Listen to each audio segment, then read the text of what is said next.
ಉಪಚುನಾವಣೆಯ ಬಳಿಕ ರಾಜ್ಯ ಕಾಂಗ್ರೆಸ್ ಪಾಳೆಯದಲ್ಲಿ ನಡೀತಾ ಇರುವ ಬೆಳವಣಿಗೆಗಳನ್ನು ಗಮನಿಸಿದರೆ ಒಂದು ತಪ್ಪನ್ನ ಸರಿ ಎಂದು ಸಾಬೀತು ಮಾಡಲು ಹೋಗಿ ಅದರ ನಾಯಕರು ಇನ್ನಷ್ಟು ತಪ್ಪುಗಳಿಗೆ ಕಾರಣರಾಗ್ತಾ ಇರುವುದು ಸ್ಪಷ್ಟವಾಗ್ತಾ ಇದೆ.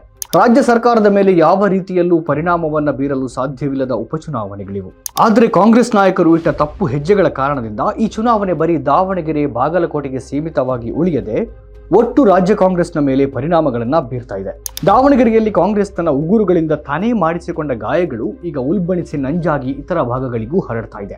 ಈಗಾಗಲೇ ದಾವಣಗೆರೆಯಲ್ಲಿ ಟಿಕೆಟ್ ಹಂಚಿಕೆಗೆ ಸಂಬಂಧಿಸಿ ತಮಗೆ ಅನ್ಯಾಯವಾಗಿದೆ ಎನ್ನುವ ಖೇದದಲ್ಲಿರುವ ಅಹಿಂದ ಸಮುದಾಯದ ಗಾಯಗಳ ಮೇಲೆ ಕಾಂಗ್ರೆಸ್ ನಾಯಕರು ಒಂದಾದ ಮೇಲೆ ಒಂದರಂತೆ ಬರೆ ಎಳೀತಾ ಇದ್ದಾರೆ. ತಮ್ಮ ತಪ್ಪುಗಳನ್ನ ಅಲ್ಪಸಂಖ್ಯಾತ ಮುಖಂಡರ ತಲೆಗೆ ಕಟ್ಟಿ ಹೊಣೆಗಾರಿಕೆಗಳಿಂದ ನುಣುಚಿಕೊಳ್ಳುವುದಕ್ಕೆ ಹವಣಿಸ್ತಾ ಇದ್ದಾರೆ. ಸಾಮಾಜಿಕ ಅನ್ಯಾಯಕ್ಕೊಳಗಾದವರನ್ನೇ ಕಟಕಟೆಯಲ್ಲಿ ನಿಲ್ಲಿಸಿ ಅವರನ್ನ ಪಕ್ಷ ವಿರೋಧಿಗಳು ಎಂದು ಘೋಷಿಸಿ ಅವರನ್ನ ಗಲ್ಲಿಗೇರಿಸಲು ಮುಂದಾಗಿರುವ ಕಾಂಗ್ರೆಸ್ನ ನಡೆ ಅದಕ್ಕೆ ತಿರುಗುಬಾಣವಾಗುವ ಎಲ್ಲ ಸೂಚನೆಗಳು ಕಾಣ್ತಾ ಇವೆ. ದಾವಣಗೆರೆ ದಕ್ಷಿಣದಲ್ಲಿ ಅತಿ ಹೆಚ್ಚು ಜನಸಂಖ್ಯೆಯನ್ನು ಹೊಂದಿರುವ ಮತ್ತು ಸಾಮಾಜಿಕವಾಗಿ ಆರ್ಥಿಕವಾಗಿ ಅತ್ಯಂತ ಹಿಂದುಳಿದಿರುವ ಒಂದು ಸಮುದಾಯ ತಮಗೆ ಟಿಕೆಟ್ ನೀಡಬೇಕು ಎಂದು ಕೇಳುವುದು ಪಕ್ಷ ವಿರೋಧಿ ಚಟುವಟಿಕೆ ಎಂದಾದರೆ ಸಿದ್ದರಾಮಯ್ಯ ಅವರು ಭಾಷಣದಲ್ಲಿ ಪದೇ ಪದೇ ಉದ್ಧರಿಸುವ ಸಾಮಾಜಿಕ ನ್ಯಾಯ ಎನ್ನುವ ಅಣಿಮುತ್ತಿಗೆ ಯಾವ ಅರ್ಥ ಉಳಿಯಿತು? ಈ ಪ್ರಶ್ನೆಯನ್ನ ಇಡೀ ನಾಡೇ ಕೇಳ್ತಾ ಇದೆ. ಇದೇ ಸಂದರ್ಭದಲ್ಲಿ ದಿವಂಗತ ಶಾಮನೂರು ಶಿವಶಂಕರಪ್ಪ ಕುಟುಂಬಕ್ಕೆ ಟಿಕೆಟ್ ನೀಡಲೇಬೇಕು ಎನ್ನುವುದಕ್ಕೆ ಕಾರಣವಾಗುವ ಸಾಮಾಜಿಕ ಸನ್ನಿವೇಶ ಯಾವುದು ಎನ್ನುವುದನ್ನು ಕಾಂಗ್ರೆಸ್ ಈವರೆಗೆ ಸ್ಪಷ್ಟಪಡಿಸಿಲ್ಲ. ಲಿಂಗಾಯತ ಸಮುದಾಯಕ್ಕೆ ಸೇರಿರುವ ಪ್ರತಿಷ್ಠಿತ ಶಾಮನೂರು ಕುಟುಂಬ ಕಾಂಗ್ರೆಸ್ಗೆ ಸಾಕಷ್ಟು ಕೊಡುಗೆಗಳನ್ನು ನೀಡಿರಬಹುದು. ಆದರೆ ಅದಕ್ಕೆ ಪ್ರತಿಯಾಗಿ ಕಾಂಗ್ರೆಸ್ ಪಕ್ಷ ಆ ಕುಟುಂಬಕ್ಕೂ ಸಾಕಷ್ಟು ಕೊಡುಗೆಗಳನ್ನು ಪ್ರತಿಯಾಗಿ ಈಗಾಗಲೇ ನೀಡಿದೆ. ಇದೀಗ ಈ ಕುಟುಂಬಗಳ ಉದ್ಧಾರಕ್ಕಾಗಿ ದಾವಣಗೆರೆಯ ಅಲ್ಪಸಂಖ್ಯಾತ ಮತ್ತು ದಲಿತ ಸಮುದಾಯದ ಬಲಿಯನ್ನ ಕಾಂಗ್ರೆಸ್ ಪಕ್ಷದ ನಾಯಕರು ಕೇಳ್ತಾ ಇದ್ದಾರೆ ಮತ್ತು ಅದನ್ನ ಪ್ರಶ್ನಿಸಿದ ಪಕ್ಷದ ಅಲ್ಪಸಂಖ್ಯಾತ ನಾಯಕರನ್ನ ಪಕ್ಷ ವಿರೋಧಿಗಳು ಎಂದು ಬಿಂಬಿಸಲು ಪ್ರಯತ್ನಿಸ್ತಾ ಇದ್ದಾರೆ. ಶಾಮನೂರು ಶಿವಶಂಕರಪ್ಪ ಹಾಲಿ ಶಾಸಕರಾಗಿಯೇ ದಿವಂಗತರಾದರು. ಅವರ ಪುತ್ರ ಕಾಂಗ್ರೆಸ್ನಿಂದ ಶಾಸಕರಾಗಿ ಆಯ್ಕೆಯಾಗಿ ಸಚಿವರಾಗಿದ್ದಾರೆ. ಸೊಸೆಯೂ ಕಾಂಗ್ರೆಸ್ನಿಂದ ಸಂಸದರಾಗಿ ಆಯ್ಕೆಯಾಗಿದ್ದಾರೆ. ಶಾಮನೂರು ಕುಟುಂಬಕ್ಕೆ ಈಗಾಗಲೇ ಸಾಕಷ್ಟು ಸ್ಥಾನಮಾನಗಳನ್ನು ನೀಡಿರುವುದರಿಂದ ಅಲ್ಪಸಂಖ್ಯಾತ ಸಮುದಾಯದ ಅಭ್ಯರ್ಥಿಗೆ ಟಿಕೆಟ್ ನೀಡುವುದು ಎಲ್ಲ ರೀತಿಯಲ್ಲಿ ನ್ಯಾಯವಾಗಿತ್ತು.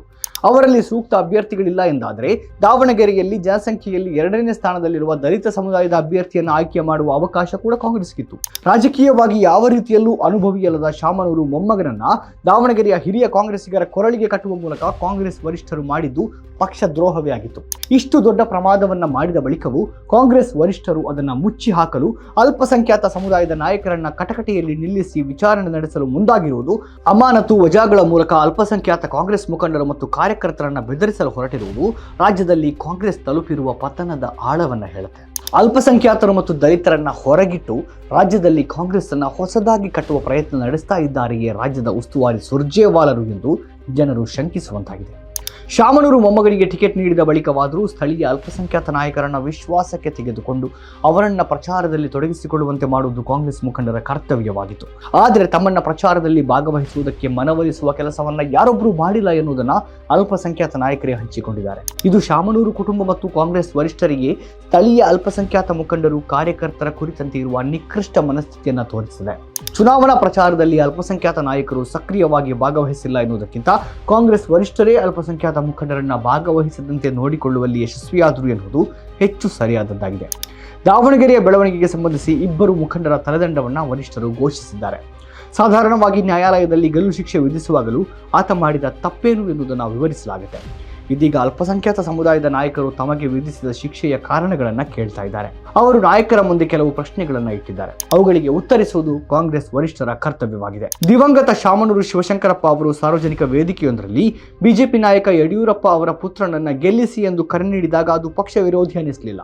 ಜಾತಿಗಣತಿ ವರದಿ ಜಾರಿಯಾಗಲೇಬೇಕು ಎಂದು ರಾಹುಲ್ ಗಾಂಧಿ, ಸಿದ್ದರಾಮಯ್ಯಾದಿಗಳು ಘೋಷಿಸಿದಾಗ ಅದು ಜಾರಿಯಾಗುವುದಕ್ಕೆ ಶಾಮನೂರು ಅವರು ವಿರೋಧ ವ್ಯಕ್ತಪಡಿಸಿದ್ರು. ಆಗ್ಲೂ ಅದು ಪಕ್ಷ ವಿರೋಧಿ ಕೃತ್ಯ ಅನ್ನಿಸಲಿಲ್ಲ. ಆಗ ಯಾರೂ ವಜಾ ಅಮಾನತು ಆಗಲಿಲ್ಲ. ಬದಲಿಗೆ ಅವರ ಮೊಮ್ಮಗನಿಗೆ ಟಿಕೆಟ್ ಕೊಟ್ಟು ಸತ್ಕರಿಸಲಾಗಿದೆ. ಆದರೆ ಇದೀಗ ದಾವಣಗೆರೆಯಲ್ಲಿ ತಮ್ಮ ಸಮುದಾಯಕ್ಕೆ ಟಿಕೆಟ್ ನೀಡಿ ಎಂದು ಕೇಳಿದ ಕಾರಣಕ್ಕಾಗಿ ಅಲ್ಪಸಂಖ್ಯಾತ ಮುಖಂಡರ ತಲೆಗೆ ಪಕ್ಷ ವಿರೋಧಿ ಎನ್ನುವ ಮುಳ್ಳಿನ ಕಿರೀಟವನ್ನು ತೊಡಿಸಿ ಶಿಲುಬೆಗೇರಿಸಲು ನೋಡ್ತಾ ಇದ್ದಾರೆ. ತಮ್ಮನ್ನ ಯಾರು ಪ್ರಚಾರಕ್ಕೆ ಕರೆದಿಲ್ಲ ಅಂತ ಹೇಳಿದಾಗ ಯಾಕೆ ಕರೆದಿಲ್ಲ ಎಂದು ಸಚಿವ ಮಲ್ಲಿಕಾರ್ಜುನ ಮತ್ತು ಅವರ ಪುತ್ರನನ್ನ ವರಿಷ್ಠರು ತರಾಟೆಗೆ ತೆಗೆದುಕೊಳ್ಳಬೇಕಾಗಿತ್ತು. ಬದಲಿಗೆ ಕರೆದಿಲ್ಲ ಎಂದು ಅಹವಾಲು ತೋಡಿಕೊಂಡವರನ್ನೇ ಅಪರಾಧಿ ಸ್ಥಾನದಲ್ಲಿ ನಿಲ್ಲಿಸಿದ್ದಾರೆ. ಟಿಕೆಟ್ ನೀಡದೇ ಇದ್ದರೆ ಶಾಮನೂರು ಕುಟುಂಬ ಪೂರ್ಣ ಪ್ರಮಾಣದಲ್ಲಿ ಬಿಜೆಪಿಗೆ ವಲಸೆ ಹೋಗುವ ಬೆದರಿಕೆಯೊಡ್ಡಿತು. ಆ ಬೆದರಿಕೆಗೆ ಮಣಿದು ಶಾಮನೂರು ಮೊಮ್ಮಗನಿಗೆ ಟಿಕೆಟ್ ನೀಡಲಾಗಿದೆ ಎನ್ನುವ ಮಾತಿದೆ. ಅದು ನಿಜವೇ ಆಗಿದ್ರೆ ಅಂತಹ ಬೆದರಿಕೆ ಯಾಕೆ ಪಕ್ಷ ವಿರೋಧಿ ಚಟುವಟಿಕೆಯ ಭಾಗವಾಗುವುದಿಲ್ಲ? ಪಕ್ಷದ ಟಿಕೆಟ್ ಸಿಗದೇ ಇದ್ದರೂ ತುಟಿ ಹೊಲಿದುಕೊಂಡ ಅಲ್ಪಸಂಖ್ಯಾತ ನಾಯಕರೇ ಮತ್ತೆ ಯಾಕೆ ಪಕ್ಷ ವಿರೋಧಿಗಳಾಗಿ ವರಿಷ್ಠರ ಕೆಂಗಣ್ಣಿಗೆ ಗುರಿಯಾಗ್ತಾರೆ? ಈ ಪ್ರಶ್ನೆಗಳಿಗೆ ಕಾಂಗ್ರೆಸ್ ವರಿಷ್ಠರು ಉತ್ತರಿಸುವ ಪ್ರಯತ್ನವನ್ನು ಮಾಡಬೇಕಾಗಿದೆ. ದಾವಣಗೆರೆಯಲ್ಲಿ ನಿಜಕ್ಕೂ ವರಿಷ್ಠರು ಹಾಕಿದ ಗೆರೆಗಳನ್ನು ಮೀರಿದವರು ಯಾರು ಎನ್ನುವುದು ಆಗ ಹೊಳೆಯಬಹುದು. 2012ರಲ್ಲಿ ಇಕ್ಬಾಲ್ ಅಹಮದ್ ಸರಡಗಿಯನ್ನು ಸೋಲಿಸಿದ್ದು ಯಾರು? ರಾಯಚೂರು, ವಿಜಯಪುರಗಳಲ್ಲಿ ಅಲ್ಪಸಂಖ್ಯಾತ ಕಾಂಗ್ರೆಸ್ ಅಭ್ಯರ್ಥಿಗಳನ್ನು ಸೋಲಿಸಿದ್ದು ಯಾರು? ರಾಹುಲ್ ಗಾಂಧಿಯ ಮಾತುಗಳಿಗೆ ತದ್ವಿರುದ್ಧವಾಗಿ ನಡೆದುಕೊಂಡವರು ಯಾರು? ವಿಧಾನಸಭೆಯಲ್ಲಿ RSS ಹಾಡು ಹಾಡಿದ ಕಾಂಗ್ರೆಸ್ ನಾಯಕ ಯಾರು?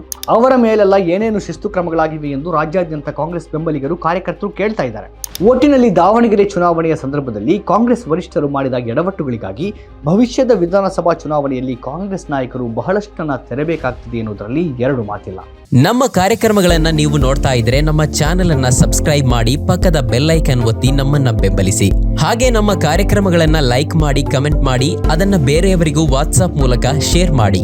ನೀವು ಹೀಗೆ ಮಾಡಿದಾಗ ನಮ್ಮ ಚಾನೆಲ್ ಮತ್ತಷ್ಟು ಜನರಿಗೆ ತಲುಪಲು ನೀವು ನಮ್ಮೊಂದಿಗೆ ಸಹಕರಿಸಿದ ಹಾಗಾಗುತ್ತೆ. ಇದು ನೀವು ಯಾವುದೇ ಖರ್ಚಿಲ್ಲದೆ ಕೆಲವೇ ಸೆಕೆಂಡುಗಳಲ್ಲಿ ನೀಡಬಹುದಾದ ಸಹಕಾರ. ಧನ್ಯವಾದಗಳು.